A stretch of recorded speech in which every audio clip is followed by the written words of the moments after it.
I greet you in Jesus' precious name. It is Friday morning. It's the 4th of August, the year 2023, and this is your friend Angus Buchan with a thought for the day. We start off in the book of Proverbs, chapter 30, and I'm reading verses 8 and 9.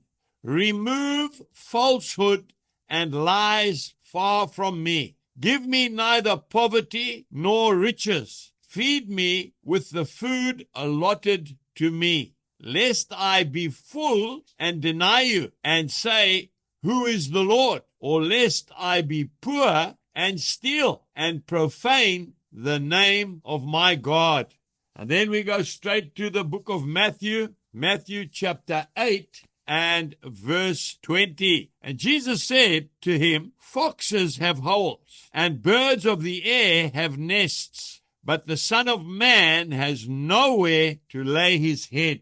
The richest person who has ever lived on earth or in heaven, he owns all the cattle on 1,000 hills. He owns the hills, the silver and the gold. He never even had a house to live in when he was on earth. Young man, be very careful what you ask for. With great success also comes great responsibility. Young lady, be careful what you are asking for. Marilyn Monroe, an American actress who took the world by storm in the 1950s and the 1960s, died in her bed at the age of 36 years old from an overdose of drugs.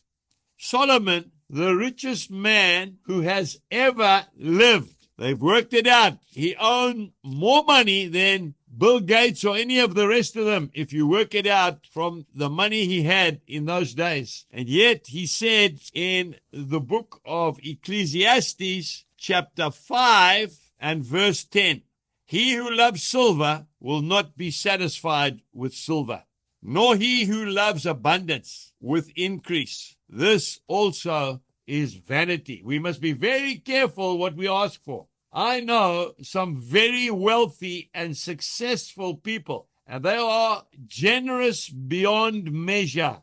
I also know some poor people who are tight and who only speak about making a quick dollar. Many years ago, I drove around our farm on a Sunday afternoon with a young preacher. He loved farming so much.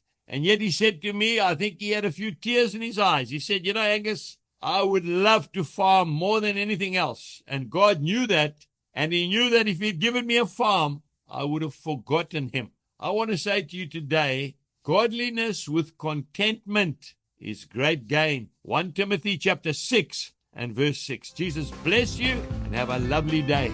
Goodbye.